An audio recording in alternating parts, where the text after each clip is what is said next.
Woman who happens to be a U.S. Olympian in karate becomes the target of a racist rant while training at a park in Southern California. She captures this on her Instagram account.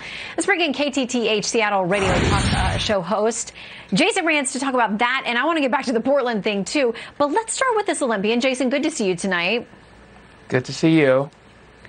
So we don't know what leads up to this, but there's definitely this weird confrontation. She gets this guy on video. She's got it on Instagram where he's challenging her. He's cussing, all kinds of weird things.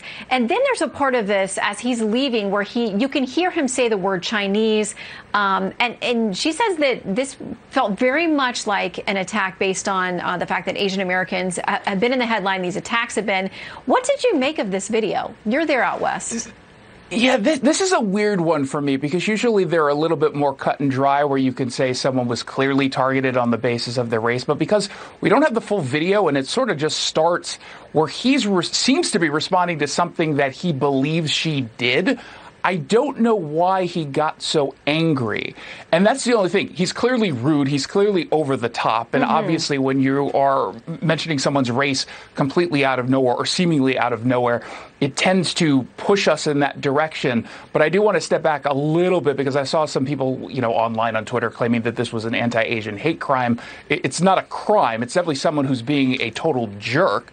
But let's pull back just a little bit and say there might be a little bit more to this particular story. She's very clearly a victim, but I do want to know a little bit more. I do think it's important to also note that this is, again, sort of pushing back against this notion that it's all a bunch of Trump supporters who are out there who are just randomly targeting. And yet again, there's no evidence of that. But I know that that's part of the narrative that I do think it's worthy of us pushing back against when it doesn't actually exist, that evidence.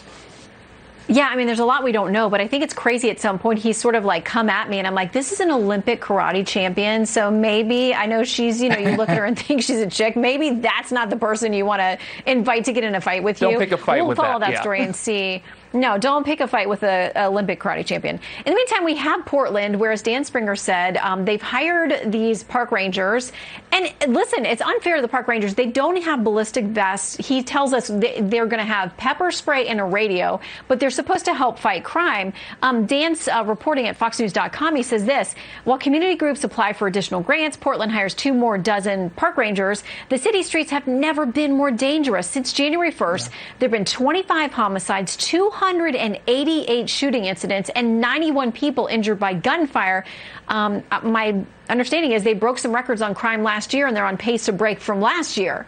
What do you make of it in Portland?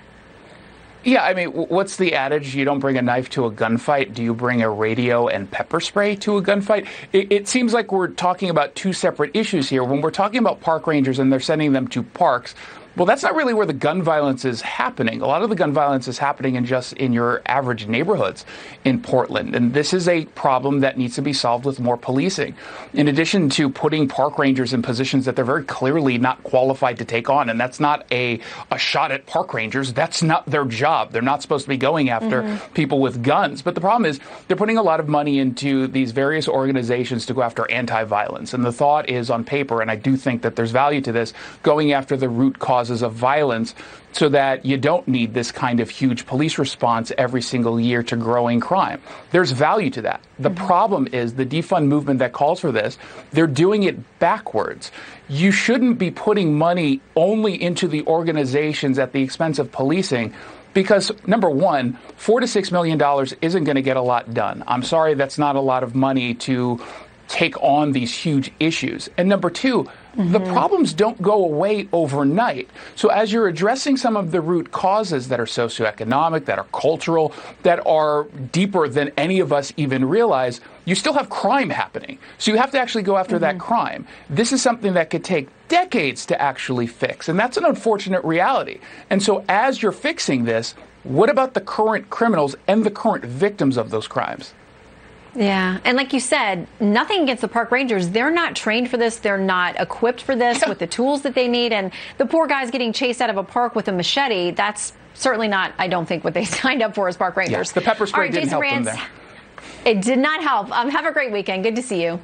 You too. Thank you.